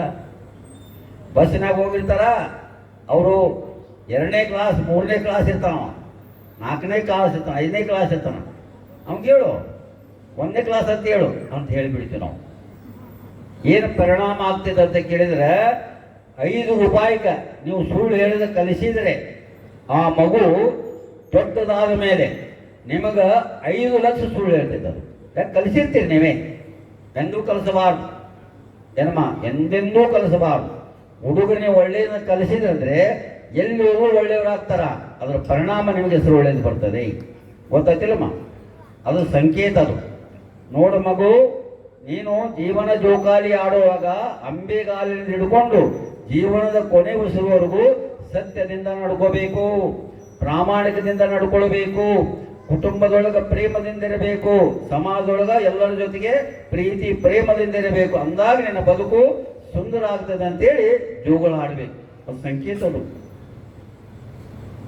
ಅದಕ್ಕೆ ನೀವು ಹಿಂದಿಂದ ಎಲ್ಲ ಹಿರಿಯರದು ಜೋಗಳ ಆಡ್ತಿರಲ್ಲ, ಬಸವಣ್ಣನಂಗ ಆಡ್ತೀರಿ, ದಾನಮ್ಮನಂಗ ಆಡ್ತೀರಿ. ಮತ್ತು ಆಡುವುದು ಅಷ್ಟೇ, ಅವ್ರಂಗೆ ನಡ್ಕೋಬೇಡ, ನಡ್ಕೋಬೇಡಮ್ಮ. ಹಿಂಗ ಆ ಬಸಪ್ಪಗ ತೊಟ್ಟಲದಾಗ ಹಾಕಿ ತೂಗುತ್ತಾರ ಅಷ್ಟೇ ತೂಗಲಿಲ್ಲ. ಸಂಗನ ಬಸಪ್ಪ ಗಂಗಮ್ಮನವರು ಆ ಮಗನಿಗೆ ಒಳ್ಳೆ ಸಂಸ್ಕಾರವನ್ನು ಕಲಿಸ್ತಾರೆ. ನೋಡಪ್ಪ, ನಿನಗೊಂದು ಮಾತು ಹೇಳ್ತೀನಿ ಬಸಪ್ಪ, ನಿನ್ನ ಹೆಸರು ಬಸಪ್ಪ ಅಂತ ಯಾಕಿಟ್ಟು ಅಂದರೆ 12ನೇ ಶತಮಾನದೊಳಗೆ ಬಸವಣ್ಣ ಹಿಂಗೆ ಬದುಕಿದ. ಹಿಂಗೆ ಬದುಕಿ ಬಾಳಿ 1200 ವರ್ಷ ಕಳೆದರೂ ಕೂಡ ಆತನ ಚಾರಿತ್ರ್ಯ ಎಂದೂ ಉಳಿದೈತಪ್ಪ. ಅದಕ್ಕೆ ನೀನು ಹೆಸರಿಗೆ ತಕ್ಕ ಇರಬೇಕು. ನೋಡಿ, ಆ ಮಾತನ್ನ ಕೇಳ್ತಾ ಕೇಳ್ತಾ ಕೇಳ್ತಾ ಮಗು ಬೆಳೀತಾ ಬೆಳೀತಾ ಅದನ್ನೇ ಅನುಸರಣೆ ಮಾಡ್ತದೆ. ಪ್ರಾರಂಭದಲ್ಲಿ ಹೇಳಿ ನಿನಗೆ, ಆರಂಭವ ಮಾಡುವನಯ್ಯ ಗುರುಪೂಜೆಗೆಂದು, ವ್ಯವಹಾರ ಮಾಡುವ ಲಿಂಗಾರ್ಚನೆಗೆಂದು, ಪರಸೇವೆ ಮಾಡುವ ಜಂಗಮ ದಾಸೋಕ ಅಂತ ಹೇಳಿದ್ನಲ್ಲ, ಅದನ್ನ ರೂಢಿಗತ ಮಾಡಿಕೊಂಡವರು ಯಾರಂದ್ರೆ ಅದು ಬಸಪ್ಪ ಎಲ್ಲರ ಜೊತೆಗೆ ಬೆರೀತಿದ್ದ. ಅದನ್ನು ಗುಣಧರ್ಮ ಏನಂದರೆ ಯಾರ ಜೊತೆಗೆ ಒಮ್ಮೆ ಹೋದ್ನಂದ್ರೆ ಅವರು ಅಪ್ಪಿಕೊಂಡು ಬಿಡ್ತಿದ್ದಂಥವ್ರು ಅಥವಾ ಈ ಥರ ಅಪ್ಪಿಕೊಂಡು ಬಿಡ್ತಂತ. ಅಷ್ಟು ಅಪ್ಪಿಗೆ ಅಂದರೆ ಪ್ರೀತಿ ಅಪ್ಪಿಗೆ, ಮಾತಿನ ಹಪ್ಪಿಗೆ ಒಂದ್ಸಲ ಬಸಪ್ಪನ ಕೂಡ ಸ್ನೇಹ ಮಾಡಿದರೆ ಅವರು ಬಿಡಿಸ್ಕೊಳ್ಳೋಕೆ ಆಗ್ತಿದ್ದಿಲ್ಲ ಅಂತ. ಇದನ್ನು ನೋಡಿ ಮರಿಸ್ವಾಮಿಗಳು ಏನಂತಾರಂದ್ರೆ, ನೀನು ಕರಡಿದ್ದಗದಿದು, ಕರಡಿ ಒಮ್ಮೆ ಅಪ್ಪಿಕೊಂಡ್ರ ಬಿಡುವುದು ಗಟ್ಟಿ ಹಿಡ್ಕೊಳ್ತೈತಲ್ಲ, ಹಂಗೆ ನೀನು ಸಮಾಜದೊಳಗೆ ಅಪ್ಪಿಕೊಂಡಂದ್ರೆ ನೀ ಬಿಡುವ ಮನುಷ್ಯನಲ್ಲ. ಅದಕ್ಕೆ ಇವತ್ತಿಂದ ನೀನು ಬಸಪ್ಪ ಅಲ್ಲ, ಕರಡೆಪ್ಪ ಕರಡೆಪ್ಪ ಕರಡೆಪ್ಪ ಅಂತೇಳಿ ಹೆಸರು ಹೇಳ್ತಾರೆ.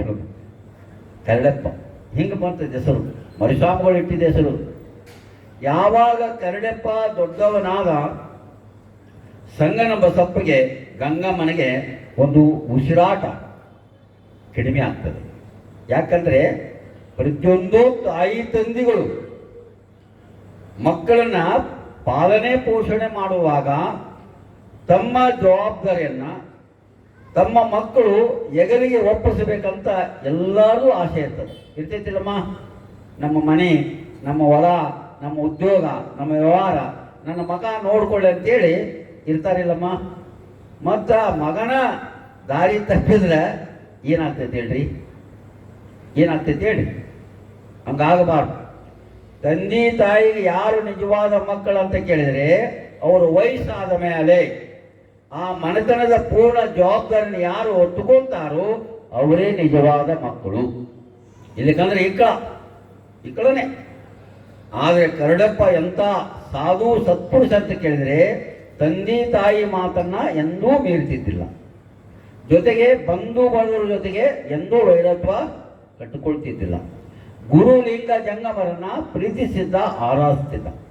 ಇದು ಬೆಳೀತಾ ಬೆಳೀತಾ ಈತನ ಪ್ರಾಮಾಣಿಕತೆ, ಈತನ ಒಂದು ವಿಶ್ವಾಸಾರ್ಹವಾದಂಥ ಕಾರ್ಯವನ್ನು ನೋಡಿ ಆಗಿನ ದಿನಮಾನದೊಳಗೆ 1815 ನಂತರ ದಿನದಿನಕ್ಕೂ ಬಳ್ಳಾರಿ ಅಭಿವೃದ್ಧಿ ಆಗಬೇಕಾದರೆ ಅದಕ್ಕೆ ಕಾರಣ ಯಾರಂದರೆ ಕರಡೆಪ್ಪನವರು ಅಂತೇಳಿ ಎಂದೂ ಮರಿಬಾರ್ದು. ನೀವು ಮರಿಬಾರ್ದು.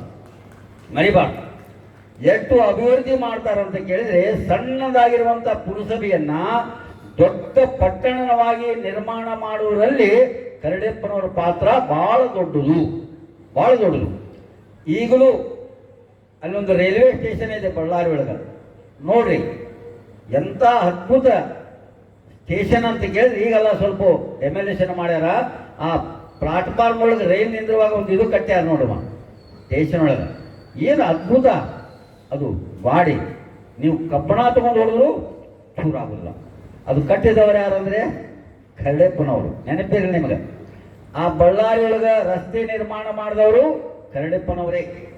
ಅಲ್ಲಿ ತಾರು ಕಂಬ ತಯಾರು ಮಾಡಿದವರು ಕರಡೆಪ್ಪನವರೇ.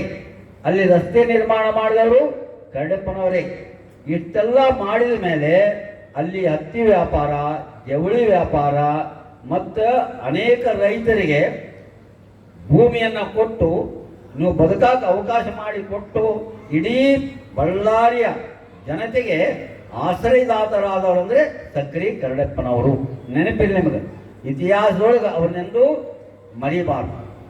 ಹಿಂಗೆ ಅಭಿವೃದ್ಧಿ ಮಾಡ್ತಾ ಇದ್ದಾಗ ಇವರ ಕೆಲಸ ನೋಡಿ, ಇವರು ಮಾಡುವಂಥ ಪ್ರಾಮಾಣಿಕತೆ ನೋಡಿ ಜಿಲ್ಲಾ ಕಲೆಕ್ಟರ್ ಅವ್ರಿಗೆ ಒಂದು ಬಿರುದು ಕೊಡ್ತಾರವರು, ರಾವ್ ಬಹದ್ದೂರ್ ಅಂತೇಳಿ. ಎಲ್ಲರಿಗೂ ಕೊಡೋದು. ರಾವ್ ಬಹದ್ದೂರ್ ಅಷ್ಟೇ ಅಲ್ಲ, ಗೌರವ ನ್ಯಾಯಾಧೀಶ ಅಂತ ಕೊಡ್ತಾರವ್ರು. ನಿಮಗೆ ಈಗ ನಮ್ಮ ದೇಶದೊಳಗೆ ಸಂವಿಧಾನ ಬಂದ ಮೇಲೆ ಕೋರ್ಟು ಕಚೇರಿ ಸಂವಿಧಾನ ಏನು ಮತ್ತು ಆ ಸೆಕ್ಷನ್ ಈಗ ಬಂದಾವು, ಅವಾಗ ಇದ್ದಿದ್ದಿಲ್ಲ. ಅವಾಗಿಂತವೆಲ್ಲ ಇದ್ದಿದ್ದಿಲ್ಲ. ಯಾರು ಊರಿನ ಕಾಳಜಿ ಮಾಡ್ತಾರೋ, ಯಾರು ನಿಷ್ಪಕ್ಷಪಾತವಾಗಿ ಒಂದು ನ್ಯಾಯ ಹೇಳ್ತಾರ ಅಂಥವ್ರನ್ನ ಅವರಿಗೆ ಸರ್ಕಾರ, ಬ್ರಿಟಿಷ್ ಸರ್ಕಾರ ಏನು ಮಾಡಿದ್ರೆ ಒಂದು ಗೌರವ ನ್ಯಾಯಾಧೀಶ ಅಂತ ಒಂದು ಪ್ರಮಾಣ ಪತ್ರ ಕೊಡ್ತಿದ್ರು. ಅದನ್ನ ಕರಡೆಪ್ಪನವ್ರು ಎಷ್ಟು ಚಾಚೂ ತಪ್ಪದೆ ನಡೆಸಿಕೊಡ್ತಿದ್ರು ಅಂತ ಕೇಳಿದರೆ, ನಿಜವಾಗಿ ಇವತ್ತು ಈ ನ್ಯಾಯಾಲಯದೊಳಗೆ ಹೋದ್ರೆ ನಿಮ್ಮ ನ್ಯಾಯ ಸಿಗತೈತೆ ಅನ್ನೋ ಗೊತ್ತಿಲ್ಲ. ಯಾಕಂದ್ರೆ ಅಲ್ಲಿರೋದ ಅನ್ಯಾಯ.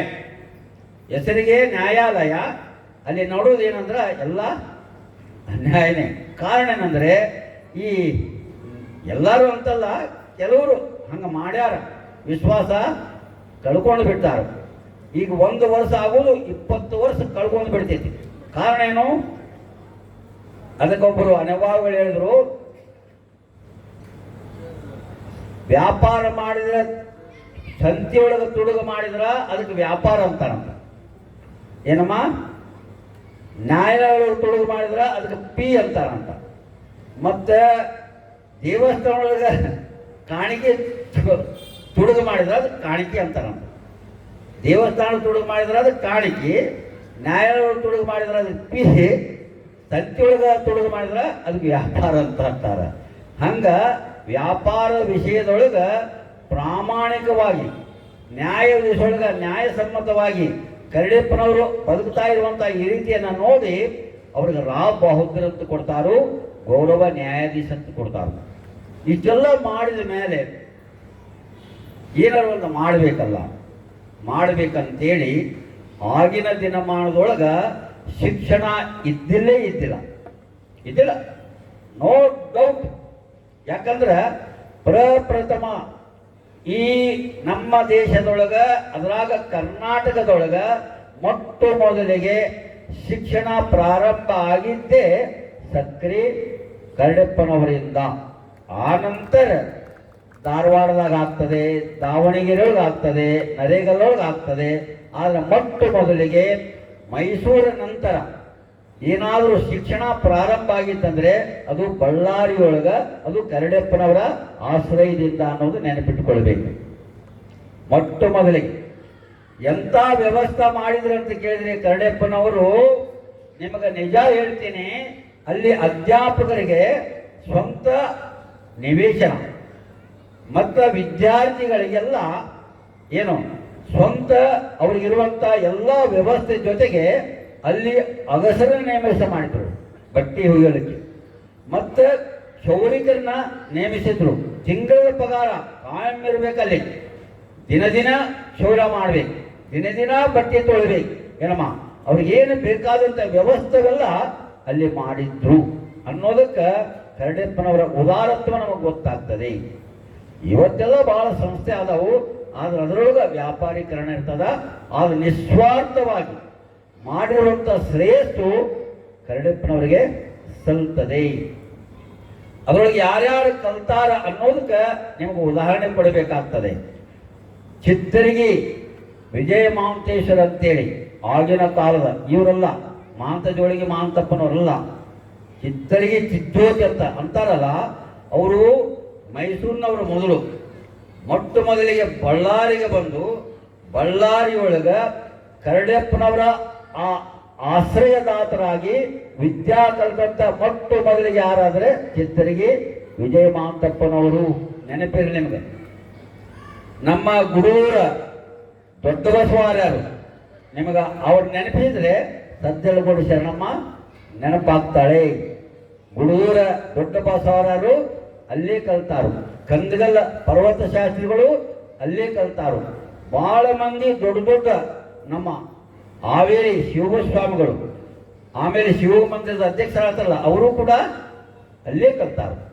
ಇವರೆಲ್ಲರನ್ನು ಕಲಿಸಿ ದೊಡ್ಡವರು ಮಾಡಿದ ಶ್ರೇಷ್ಠ ಯಾರು ಸಲ್ತದಂದ್ರೆ ಸಕ್ರಿ ಕರಡಿಯಪ್ಪನವ್ರಿಗೆ ಸಲ್ತದೆ. ನೆನಪಿರಲಿ ನಿಮ್ಗೆ. ಯಾಕಂದ್ರೆ ಇತಿಹಾಸ ಗೊತ್ತಿರಬೇಕು. ಬಳ್ಳಾರಿ ಇಷ್ಟು ಬೆಳವಣಿಗೆ ಆಗ್ಬೇಕಂದ್ರೆ ಅದರ ಮೂಲ ಕರ್ತೃ ಯಾರಂದ್ರೆ ಸಕ್ರಿ ಕರಡಿಯಪ್ಪನವರು. ನೆನಪಿರಲಿ ನಿಮ್ಗೆ. ಒಂದು ಪ್ರಸಂಗ ಆಗ್ತದೆ.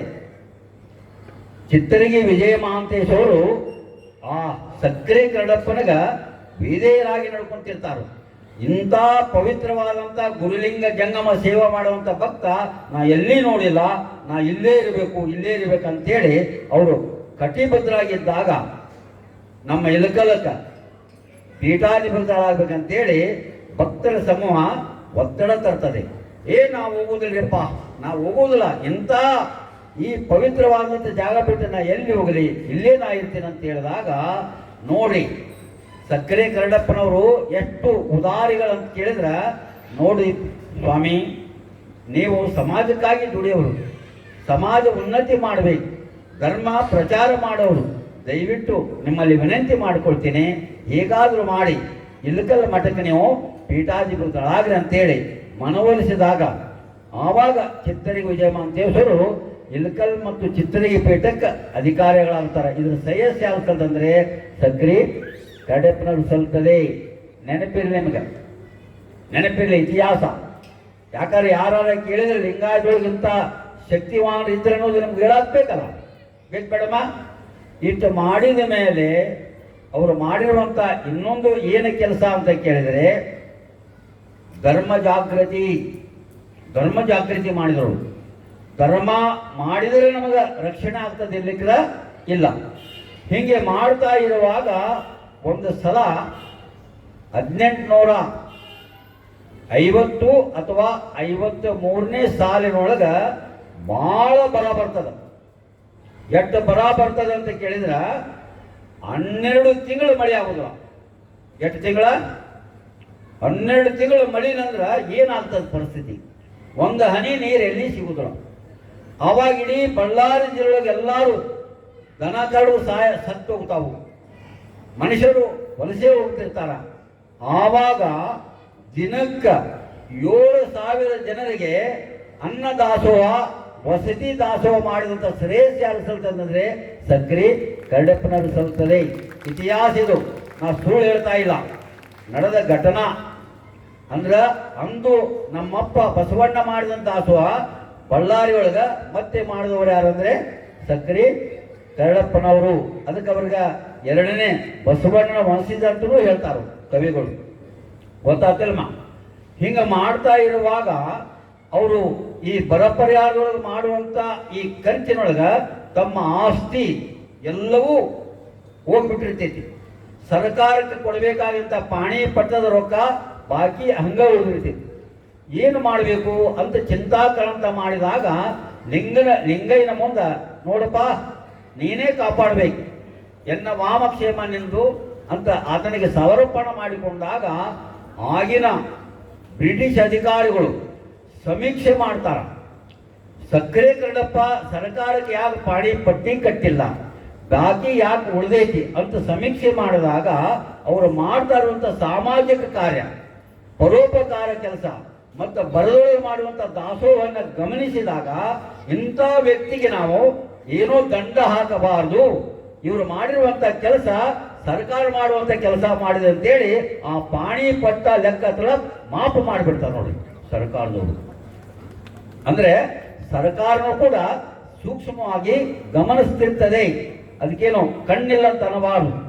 ಈಗಲೂ ಕೂಡ ಸರ್ಕಾರ ಯಾರು ಒಳ್ಳೆ ಕೆಲಸ ಮಾಡ್ತಾರ ಅವ್ರಿಗೆ ಗೌರವಿಸ್ತದೆ, ಅವ್ರಿಗೆ ಸಹಕರಿಸ್ತದೆ ಅನ್ನೋದಕ್ಕೆ ಕರಡೆಪ್ಪನವ್ರನ್ನ ಲಕ್ಷಗಟ್ಟಲೆ ಕೊಡುವಂತ ಆ ಬಾಕಿನ ಸರ್ಕಾರ ಮಾಫಿ ಮಾಡ್ತಾ ಇದೆ ನೋಡ್ರಿ. ಇದು ಕರಡೆಪ್ಪನವರ ಪ್ರಾಮಾಣಿಕತೆಯ ಕೆಲಸದ ಒಂದು ಸಂಕೇತ. ಮತ್ತು ನಾವು ಕೇಳಿವ್ರಿ ಸಕ್ಕರೆ ಕರಡಪ್ಪಂದು ಅಷ್ಟ ಮುಗೀತ್ರಿ, ಬಳ್ಳಾರಿಗೆ ಅಷ್ಟ ಮುಗೀತ್ರಿ, ನಮ್ಗೆ ಸಂಬಂಧ ಇಲ್ಲ ಅಂತ ಅನ್ನಬಾರ್ದು. ಏನನ್ನಬಾರ್ದು? ಅನ್ನಬಾರ್ದು. ಅವರ ಹಾಗೇನೆ ನಾವು ಕೂಡ ಹಂಗೆ ಬದುಕಲಿಕ್ಕೆ ಪ್ರಯತ್ನ ಮಾಡಬೇಕಾಗ್ತದೆ. ಇನ್ನೊಂದು ಸಕ್ಕರೆ ಕರಡಪ್ಪನ ಮಹತ್ವವಾದಂಥ ಕಾರ್ಯ ಏನಂತ ಕೇಳಿದ್ರೆ, ಎಂಥ ಕೆಲಸ ಅಂತ ಕೇಳಿದರೆ, ಇಂಥ ಮಾಡುವಾಗ ಹೆಂಡತಿ ತೀರ್ಕೊಂಡು ಹೋಗ್ತಾಳು. ಏನಮ್ಮ ತೀರ್ಕೊಂಡು ಹೋಗ್ಬಿಡು, ನೀಲಮ್ಮ ಅನ್ನೋ ಹೆಸರು, ತೀರ್ಕೊಂಡು ಬಿಡ್ತಾಳು. ಮಗ ತೀರ್ಕೊಂತಾನು, ಏನಮ್ಮ ಆದರೂ ಆರಿಗಾರು ಇಲ್ಲ, ಕೆಟ್ಟವನಿಗೆ ಕೆಳೆಯಿಲ್ಲ, ಜಗದ ನಂಟ ನೀನೇ ಅಯ್ಯ, ನನಗ ಬಂಧುಗಳು ಯಾರೂ ಇಲ್ಲ, ಬಳಗನೂ ಯಾರಿಲ್ಲ, ತಂದೆನೂ ನೀನ, ತಾಯಿಯೂ ನೀನ, ಲಿಂಗಯ್ಯ ನೀನೇ ಏನು ಮಾಡ್ಕೊ ಅಂತೇಳಿ ಅವನ್ನೆಲ್ಲ ಮೋಹದಿಂದ ವಿರಚಿತರಾಗಿ ಸಮಾಜ ಕಾರ್ಯದೊಳಗೆ ತೊಡಗಿಸುವಂತಾರು. ಯಾರು? ಸಕ್ಕರೆ ಕರಡಪ್ಪನವರು. ಭಾಳ ಒಳ್ಳೆಯ ವ್ಯಕ್ತಿ. ಈ ದೊಡ್ಡ ಬಸವಾರ್ಯಾರು ಯಾಕೆ ಮುಂದೆ ಹೋಗ್ಬೇಕಾಗ್ತದ. ಅವರು ಮಾಡಿದ ಮೇಲೆ ಹೆಂಗ ಬೀಜ ಒಲ್ಲಿಂದ ಬಳ್ಳಿ ಹಬ್ಬಿ ಹೋಗ್ತದ ಅನ್ನೋದಕ್ಕೆ, ಯಾವಾಗ ಸಕ್ಕರೆ ಕರಡಪ್ಪನವರ ಮನೆ ಆಶ್ರಮದೊಳಗೆ ಬೆಳೆದಂಥ ಗುಡದೂರಿನ ದೊಡ್ಡ ಬಸವಾರ್ಯಾರು, ಅವರು ಗುಡದೂರು ಹೋದ ಮೇಲೆ ಒಂದು ದೊಡ್ಡ ಪವಾಡ ಮಾಡ್ತಾರ. ಏನ್ ಮಾಡ್ತಾರೋ?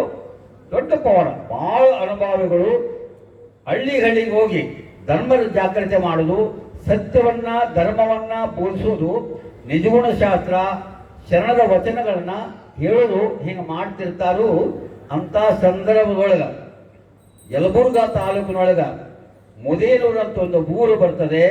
ಅಲ್ಲಿ ಲಿಂಗಮ್ಮ ಅಂತ ಒಂದು ತಾಯಿ ಇರ್ತಾಳೆ. ಆ ತಾಯಿಗೆ ಗಂಡ ತೀರ್ಕೊಂಡಿರ್ತಾನೆ, ಇಬ್ಬರು ಮಕ್ಕಳಿರ್ತಾರೆ. ಒಬ್ಬಾಕಿ ಯಮನಮ್ಮ, ಅವರ ಅಣ್ಣ ಒಬ್ಬರು. ಯಾವಾಗ ಲಿಂಗಮ್ಮಗ ಗಂಡ ತೀರ್ಕೊಂತಾನ ಮತ್ತು ಅವರ ಸಂಬಂಧಿಗಳೆಲ್ಲ ಆ ಹೊಲವೆಲ್ಲ ತಮ್ಮ ಹೆಸರಿಗೆ ಮಾಡಿಕೊಂಡು ಬಿಡ್ತಾರ. ಅಸಹಾಯಕತೆ ಸ್ಥಿತಿ ಒಳಗ ಲಿಂಗಮ್ಮ ಎಲ್ಲಿಗೆ ಬರ್ತಾಳ ಅಂತ ಕೇಳಿದ್ರ ಎಲ್ಲ ಕಡೆ ತಿರುಗಿ ಗುಡದೂರಿಗೆ ಬರ್ತಾರ. ಗುಡದೂರಿಗೆ ಬಂದು ದೊಡ್ಡ ಬಾಸವರಿಗೆ ಆತ್ಮ ನಿವೇದನೆ ಮಾಡ್ಕೊಂತಾರೆ. ಯಪ್ಪ, ಇದೊಂದು ಕೂಸೈತಿ, ಈ ಕೂಸನ್ನ ನಿನ್ನ ಉಡ್ಯಾಗ ಹಾಕ್ತೀನಿ, ಏನಾರ ಮಾಡು. ಯಾಕಂದ್ರೆ ನನ್ನಂಗ ಸಂಸಾರಿ ಆಗಬಾರ್ದು. ಈ ಕೂಸ ಒಂದು ಶರಣಮ್ಮ ಆಗಲಿ, ಒಂದು ಆಧ್ಯಾತ್ಮಿಕ ಜೀವಿ ಆಗಲಿ, ಅದಕ್ಕೆ ನೀನೇ ಕಾಪಾಡು ಅಂತೇಳಿ ಆ ಮಗುನ ಅಲ್ಲಿ ಒಪ್ಪಿಸಿ ಹೋಗ್ಬಿಡ್ತಾವೆ. ಎಷ್ಟು ವರ್ಷ ಅಂತ ಕೇಳಿದರೆ 10 ವರ್ಷ. ಯಮನಮ್ಮಗ ಗೊತ್ತಿರಲಿ ನಿಮಗೆ. ಯಾವಾಗ ಯಮನಮ್ಮನ ಅಲ್ಲಿ ಹಾಕಿದ್ರು ದೊಡ್ಡ ಬಸವರಾರು ಮೊದಲ ದಿವಸ ಏನು ಹೇಳ್ತಾರಂತ ಕೇಳಿದ್ರ, ಯಮ್ಮ ಶರಣಮ್ಮ ಅಕ್ಕಳಂತ. ಶರಣಮ್ಮ ಪರಮ ನೋಡು, ಆಕೆಗೆ ಅರ್ಧ ರೊಟ್ಟಿ ಕೊಡು, ಅರ್ಧ ರೊಟ್ಟಿ ಕೊಡು, 3 ದಿವಸ ಇರ್ತಾಳ, 4ನೇ ದಿವಸ ಹೊಡೆಯೋಕ್ಕಾಳ. ಕೇಳಿಸುವಂತಾರ ಗುರುಗಳು. ಅಂದ್ರೆ ಪರೀಕ್ಷಾ ಅರ್ಧ ರೊಟ್ಟಿ ಹಾಕು, ಒಂದೊಂದು ದಿವಸ ಗ್ಯಾಪ್ ಮಾಡು, ಹೊಟ್ಟೆ ಹಸಿ ತಳಿಲಾರ್ದನ ಓಡೋಕ್ಕಾಳ. ಸಾಧನ ಮಾಡ್ತಾಳಂತ, ಸಾಧನ. ಶರಣಮ್ಮ ಹಾಕ್ತಾಳಂತ, ಶರಣಮ್ಮ ಅಂತ ಹಂಗಿಸಿ ನುಡಿತಾಳ. ಆದರೆ ಯಮನಮ್ಮ ಗುರುವಿನ ಆಜ್ಞೆಯನು ಮೀರದೆ ನಡೆವವನು, ನರನೆನ್ನಲು ಬೇಡ ಅವ ಪರಮಾತ್ಮನು. ಅರಿಯದ ಅಜ್ಞಾನಿ ನರರೇನು ಬಲ್ಲರು, ಪರಕೆ ಪರತರವಾದ ಪರತತ್ವ ಅವನು. ಗುರುವಿನ ಆಜ್ಞೆಯನು ಮೀರದೆ ನಡೆವವನು, ನರನೆನ್ನಲು ಬೇಡ ಅವ ಪರಮಾತ್ಮನು ಅನ್ನುವ ಹಾಗೆ ಯಮನಮ್ಮ ಗುರುವಿನ ಆಜ್ಞೆ ಮೀರಲೇಬಾರ್ದು. ಪ್ರಾಣ ಹೋದ್ರಿ ಏನಾರಾಗಲಿ ಅಂತೇಳಿ ಅಲ್ಲೇ ಇಳ್ಕೊತಾರೆ. ಅಲ್ಲೇ ಇಳ್ಕೊಂಡು 3-4 ದಿವಸ ಆದಮೇಲೆ ದೊಡ್ಡ ಬಸವರ ಅಂತಾರ, ಯಮನಮ್ಮ ಇಲ್ಲಿ ಹರಾಮ ಕೂಳು ಸಿಗೋದಲ್ಲ, ಏನ ಹಿಂಗೆ ಭಾಳ ಬರ್ತಾರ ಮಠಕ್ಕೆ, ಹಿಂಗ ಮಾಡ್ಕೊಟ್ಟು ಹೋದ್ರೆ ಮಠದ ಗತಿ ಏನಾಗ್ತದ. ಅದಕ್ಕೆ ನೀನು ದಿನ 5 ಮನೆ ಭಿಕ್ಷಾ ಬೇಡ್ಬೇಕು. ಭಿಕ್ಷಾ ಕೇಳಂಗಿಲ್ಲ. 3 ಸಲ ಅಮ್ಮ ಅಂತ 1 ಸಲ ಅನ್ಬೇಕು, ಅಮ್ಮ ಅಂತ 2 ಸಲ ಅನ್ಬೇಕು, ಅಮ್ಮ ಅಂತ 3 ಸಲ ಅನ್ಬೇಕು. ನೀಡಿದ್ರೆ ಇಸ್ಕೊಂಡು ಬರಬೇಕು, ಇಲ್ಲ ಮುಂದಿನ ಮನೆಗೆ ಹೋಗ್ಬೇಕು. ಕರಾರ್. ಇದು ಗುರುವಿನ ಆಜ್ಞಾ, ಇದು ಮೀರಂಗಿಲ್ಲ. ನೋಡಿ, ಆ ತಾಯಿ ಗುರುವಿನ ಆಜ್ಞೆ ಪ್ರಕಾರ ಪ್ರತಿದಿನ ಹೋಗೋದು, ಅಮ್ಮ ಅಮ್ಮ ಅಮ್ಮ ಅಂತ ಹೋಗೋದು. ಒಳ್ಳಿಲ್ಲ ಅಂದ್ರೆ ಹೆಂಗೆ ಹೇಳ್ತಿದ್ರು ಅವರು, ಮನೆಗೆ ಹೋಗಿ ಏನು ಹೇಳ್ತಿದ್ರು ಅಂದ್ರೆ, ಪರೀಕ್ಷೆ ನೋಡ್ರಿ ಹೆಂಗೈತಿ. ಆ ಅಮ್ಮ ಬಂದ್ರಂದ್ರ ಏನೂ ನೀಡಬೇಡಿ, ಬೈರಿ, ಒಡೀರಿ, ಸಿಕ್ಕಾಪಟ್ಟೆ ಅಪಮಾನ ಮಾಡಿ, ಎಷ್ಟು ಪರೀಕ್ಷೆ ಮಾಡಂತ ಹೇಳ್ತಾರೆ. ಹಿಂಗೆ ಎಲ್ಲಿ ಹೇಳೋದು ಅಲ್ಲಂಗೆ. ಒಂದು ದಿನ ಹೋಗ್ತಾಳ ಯಮನಮ್ಮ ಮನೆಗೆ ಹೋದ್ರ ಏನು ದಾಡಿ ಆಗೈತಿ. ಹೇಳಿದ್ರೆ 4 ತುಂಡದಂಗೆ ಐತಿದ್ದಿ, ಎಲ್ಲರೂ ಕೂಲಿಯಲ್ಲಿ ಮಾಡ್ಬೇಕು, ಬೇಡ ಭಿಕ್ಷಾ ಬೇಡಕ್ಕೆ ಬಂದಾಳ ಅಂತ ಬೈದು ಬಿಡ್ತಾಳೆ. ಏನೂ ಅನ್ಕೂಡ್ದು, ಅನ್ನಬಾರ್ದು, ತಪ್ಪಾಗ್ತದೆ. ಯಾಕೆ ಬಸವಣ್ಣ ಹೇಳೋಣ, ಕಾಣದ ಟಾವಿನಲ್ಲಿ ಜರಿದರೆಂದೆಡೆ ಕೇಳಿ ಪರಿಣಾಮಿಸಬೇಕು. ಏನಂದ್ರವಳು, ಯಾರ ಬೈದ್ರು ಸಂತೋಷ ಪಡ್ಬೇಕಂತಾರ ಅವರು. ನೀವು ಸಂತೋಷ ಯಾಕೆ ಪಡ್ಬೇಕಂದ್ರ ಏನೂ ಕೊಳ್ಳಾರ್ದವ್ರು ಸಂತೋಷ ಆಕ್ಕೈತಿ ಅಂತ ಉದಾತ್ತೀಕರಣ ಮಾಡ್ಕೊಂತಾರ. 5 ಮನೆ ಬೇಡಿ ಬಂದ ಮ್ಯಾಗ ದೊಡ್ಡ ಬಸವಣ್ಣ ಅಂತಾರ, ಏನಮ್ಮ ಯಮನಮ್ಮ ಯಾರು ಏನಾರ ಕೊಟ್ರಿನಂದ್ರ ಕೊಟ್ಟರು, ಬಹಳ ಸಂತೋಷ ಆಯ್ತು. ಇವತ್ತಿಂತ ಪ್ರಸಾದ ಉಂಡಿನಲ್ಲ ನನಗೆ ಆನಂದ ಆಗಿದೆ. ಇದು ಹೊರಗೆ ಹೋಗುವಂಥದ್ದು, ಅದು ಉಂಡ್ರ ಹೊರಗೆ ಹೋಗ್ತಿತ್ತಿ, ಇದು ಹೋಗೋದಿಲ್ಲ ಅಂತ ಪ್ರಸಾದ ಕೊಟ್ಟಾರಂತೇಳಿ ಬೈಗಳನ್ನು ಕೂಡ ಪ್ರಸಾದ ಮಾಡಿಕೊಂಡವ್ರು ಯಾರಂದ್ರೆ ಯಮನಮ್ಮ ತಾಯಿ. ನೆನಪಿರಲಿ, ಕತಿ ಕೇಳ್ಬೇಕಂಗ. ಹಿಂಗ ಬೆಳೀತಾ ಬೆಳೀತಾ ನೋಡಿ ನೋಡಿ ಗುರುಗಳಿಗೆ ಕರುಳು ಚೂಸಿದಂಗ ಆಗ್ತದೆ. ಗುರು ಅಂದ್ರ ತಾಯಿ. ತಾಯಿ ಎಷ್ಟು ಹೊಡಿತಾಳ ಅಷ್ಟೇ ಅಪ್ಪಿಕೊಂತಾಳ. ನೋಡ್ಬೇಕು ನೀವು, ತಾಯಂದ್ರು ಸಿಟ್ಟು ಬಂದಾಗ ದಾಪ ದಾಪ ದಾಪ ಹೊಡಿತಾರ, ಹೊಡೆದು ಕೂಡ ಏನೋ ಏನೋ ಬಂದು ಹಂಗ ಹಪ್ಕೊಂತಾರ. ಹಂಗ ದೊಡ್ಡ ಬಸವರಾರು ಯಮನಮ್ಮ ನಿನ್ನ ಕಷ್ಟ ನೋಡಿ ನನಗ ಭಾಳ ಕನಿಕರಾಗಿತ್ತೇವ, ನಿನ್ನ ಪರೀಕ್ಷೆ ಮಾಡಿದೆವ ನಾನು, ಇನ್ನು ಮೇಲೆ ನಾ ಪರೀಕ್ಷೆ ಮಾಡುವುದಿಲ್ಲ ತಾಯಿ. ತಗೋ ಲಿಂಗ ಕಟ್ಕೋ, ಲಿಂಗ ಪೂಜೆ ಮಾಡು, ಸಮಾಜ ನನಗೆ ಏನ ಅನ್ನಲಿ ನಾನು ಮಾತ್ರ ಎದುರುವುದಿಲ್ಲ. ನಿನ್ನಂಥ ಭಕ್ತಳನ್ನ, ನಿನ್ನಂಥ ಶರಣಮ್ಮನ್ನ ನಾ ಕಳ್ಕೊಡುದಿಲ್ಲ. ನನ್ನ ಹೆಸರು ಉಳ್ಬೇಕಾದ್ರೆ ನಿನ್ನಿಂದ ಆಗ್ತದ, ಸಮಾಜ ಏನಲ್ಲ ಅಂತೇಳಿ ಲಿಂಗ ದೀಕ್ಷೆ ಕೊಡ್ತಾರೆ. ಯಾರು? ದೊಡ್ಡ ಬಸವರಾರು ಯಮನಮ್ಮಗೆ. ಅವರ ಮೂಲ ಕುರುಬರೇಣ ಮಗಳು. ನೆನಪಿರಲಿ ನಿಮಗೆ. ಇಲ್ಲೂ ನಮ್ಮ ಲಿಂಗಾಯದೊಳಗಿನ ಜಾತಿ ಭೇದ ಹೋಗಿಲ್ಲ. ಆದ್ರೆ ದೊಡ್ಡ ಬಸವರಾರು ಲಿಂಗ ಯಮನಮ್ಮಗ ಲಿಂಗ ಕಟ್ಟಿ ಪೂಜಾ ಮಾಡ್ಕೊಳಕ್ ಹೇಳ್ತಾರ. ಬೆಳಗಿನ ಜಾವ ಲಿಂಗ ಪೂಜೆ ಮಾಡ್ಕೋಬೇಕಮ್ಮ ನೀನು, ತಗೋ. ಇದೊಂದು ಷಣ್ಮುಖೇಶ್ವರ ವಚನಗಳದವು, ಅಖಂಡೇಶ್ವರ ಅಂಕಿತನಾಭದ ವಚನಗಳನ್ನ.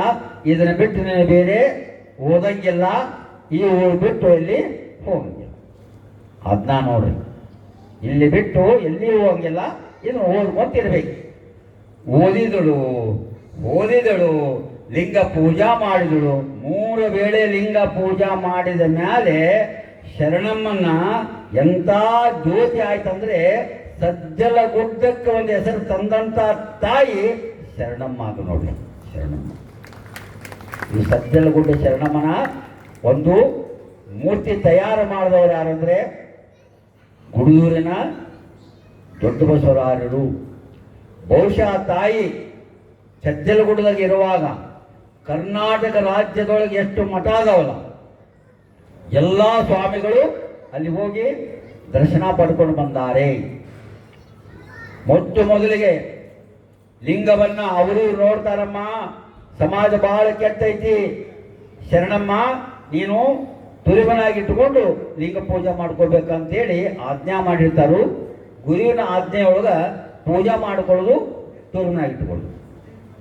ಇದನ್ನ ಕಾಲ ಕಾಲ ಅಂತದ ಮೇಲೆ ದೊಡ್ಡ ಬಸವರವರು ಲಿಂಗೈಕ್ಯರಾದ ಮೇಲೆ ಏನು ಮಾಡಬೇಕಪ್ಪ, ನನ್ನ ಗುರುಗಳೇ ಹೋಗ್ಬಿಟ್ರು, ಏನು ಮಾಡಬೇಕು, ಹೆಂಗೆ ಮಾಡ್ಬೇಕಂತ ವಿಚಾರ ಮಾಡಿದಾಗ ಅವರಿಗೆ ಆಶ್ರಯದಾತರಾಗಿ ಬಂದವರು ಯಾರಂತ ಕೇಳಿದ್ರೆ ಆಲಕೇರಿ ಅನ್ನದಾನೇಶ್ವರರು. ಬೆತ್ತದ ಹಜ್ಜರು ಅಂತಿದ್ರು ಅವ್ರಿಗೆ, ಬೆತ್ತದ ಹಜ್ಜರು. ಈ ಕೊಟ್ಟೂರು ಸ್ವಾಮಿ ಮಠ ಆಯ್ತಲ್ರಿ, ಅದು ಆಲಕೇರಿ ಅನ್ನದೇಶ್ವರದ ಇವೆಲ್ಲ ಸಂಸ್ಥೆಗಳ ಒಂದು ವಿಭಾಗ. ಆವಾಗ ಬೆತ್ತದ ಹಜ್ಜರು ಬಂದು, ಶರಣಮ್ಮ ನಾ ಅದೀನಿ, ನೀ ಅಂಜಬೇಡ, ಸಮಾಜ ಏನದ ಅನ್ನುವ ಲೆಕ್ಕ ನೀ ಬಹಿರಂಗವಾಗಿ ಲಿಂಗ ಪೂಜೆ ಮಾಡು. ತುರುಬದಾಗಿ ಕೆಡ್ತಿದಿ, ಲಿಂಗ ಅದು ಜಗದಗಲ ಐತಿ, ಕದ್ದು ಮುಚ್ಚಿ ಮಾಡುವುದಲ್ಲ, ನಾ ಇರ್ತೀನಿ, ನನ್ನ ಬೆತ್ತೈತೆ ಅಂತೇಳಿ ಬಹಿರಂಗವಾಗಿ ಲಿಂಗ ಪೂಜೆ ಮಾಡಕ್ಕೆ ಕೊಟ್ಟವರು ಯಾರಂದ್ರೆ ಆಲಕೇರಿ ಅನ್ನದಾನೇಶ್ವರ ಅನ್ನೋದು ಎಂದೂ ಮರಿಬಾರ್ದು. ಆಗಿನ ಕಾಲದಾಗ ಆಲಕೇರಿ ಅನ್ನದಾನೇಶ್ವರ ಅಂದ್ರೆ ಇಡೀ ಕರ್ನಾಟಕದೊಳಗೆ ಬಹಳ ಭಯಭಕ್ತಿ, ಇಟ್ಟರೆ ಶಾಪ ಕೊಟ್ಟರೆ ವರ, ಅಷ್ಟು ತಪಸ್ವಿಗಳು. ಕರಡೆಪ್ಪನವರ ನಂತರ ನರೇಗಲದೊಳಗ ಮೊದಲಿಗೆ ಪ್ರಸಾದ ನಿಲಯ ಸ್ಥಾಪಿಸಿದವರು ಯಾರಂದ್ರೆ ಆಲಕೇರಿ ಅನ್ನದೇ ಸ್ವಾಮಿಗಳು. ನೆನಪಿರಲಿ ನಿಮಗೆ. ಆ ನಂತರ ಧಾರವಾಡದೊಳಗೆ ಮೃತ್ಯುಂಜಯಪುರ ಮಾಡ್ತಾರೆ. ಇವೆಲ್ಲ ಎಲ್ಲಿಂದ ಪ್ರಾರಂಭ ಆಗ್ತದೆ ಅಂತ ಕೇಳಿದ್ರೆ ಸಕ್ರಿ ಕರಡಪ್ಪನವರಿಂದ ನಮ್ಮ ಲಿಂಗಾಯತ ಧರ್ಮದ ಉನ್ನತೀಕರಣ, ವಿದ್ಯಾಭ್ಯಾಸ, ಮತ್ತು ಸಂಸ್ಕೃತಿ ಕಲಿಸಿದವರು ಯಾರಂದ್ರೆ ಬಳ್ಳಾರಿಯ ಸಕ್ರಿ ಕರಡೆಪ್ಪನವರು ಅನ್ನುವಂಥ ಮಾತನ್ನ ಈ ಸಂದರ್ಭದಲ್ಲಿ ಹೇಳಿ, ನಾವು ಲಿಂಗಾಯತರಾದವರು ಎಂದೆಂದೂ ಸಕ್ರಿ ಕರಡಪ್ಪನವ್ರನ್ನ ಮರಿಬಾರದು.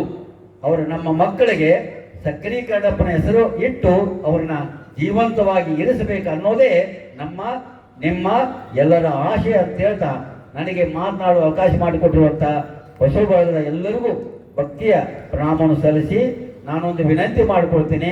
ನಾನು ರಂಜನೆ ಹೇಳುವುದಿಲ್ಲ, ನಗಸುವುದಲ್ಲ, ಆದರೆ ಐತಿಹಾಸಿಕ ಸತ್ಯವನ್ನೇ ಹೇಳ್ತೀನಿ. ಇದು ನನ್ನ ಒಂದು ತತ್ವ. ಎಲ್ಲಿ ನಾನು ನಗಸುವುದು ಪಗಿಸುವುದು ಮಾಡೋದಿಲ್ಲ. ಯಾಕಂದ್ರೆ ಐತಿಹಾಸಿಕ ಸತ್ಯ ಹೇಳಿದ್ರೆ ಇವತ್ತಿಲ್ಲ ನಾಳೆ ನೀವು ಒಪ್ಪಿಕೊಂತೀರ ಅಂತ ಒಂದು ನನ್ನ ಭಾವನೆ. ಈಗ ನಗಸಬಹುದು, ನಕ್ಕ ಮೇಲೆ ಮರೆತು ಬಿಡ್ತೀನಿ. ಹಂಗಾಗಬಾರ್ದು. ಐತಿಹಾಸಿಕ ಸತ್ಯವನ್ನ ತಿಳಿದುಕೊಂಡು ನಮ್ಮ ಮಕ್ಕಳನ್ನು ಕೂಡ ಅಂತ ಕೀರ್ತಿವಂತರನ್ನ ಮಾಡಲಿಕ್ಕೆ ನಾವು ಪ್ರಯತ್ನ ಪಡಬೇಕು ಅನ್ನುವಂಥ ಒಂದು ಸದುದ್ದೇಶದಿಂದ ತಮ್ಮೆಲ್ಲರಿಗೂ ಮತ್ತು ಈ ಬಳಗದ ಸರ್ವ ಸದಸ್ಯರಿಗೂ ಭಕ್ತಿಯ ಪ್ರಣಾಮವನ್ನು ಸಲ್ಲಿಸಿ ನನ್ನ ಎರಡು ಮಾತುಗಳು ಹೇಳ್ತೇನೆ. ಸರ್ವರಿಗೂ ಶರಣು ಶರಣಾರ್ಥಿ. ಓಂ ಶ್ರೀ ಗುರು ಬಸವಲಿಂಗಾಯ. ಇಲ್ಲಿ ತನ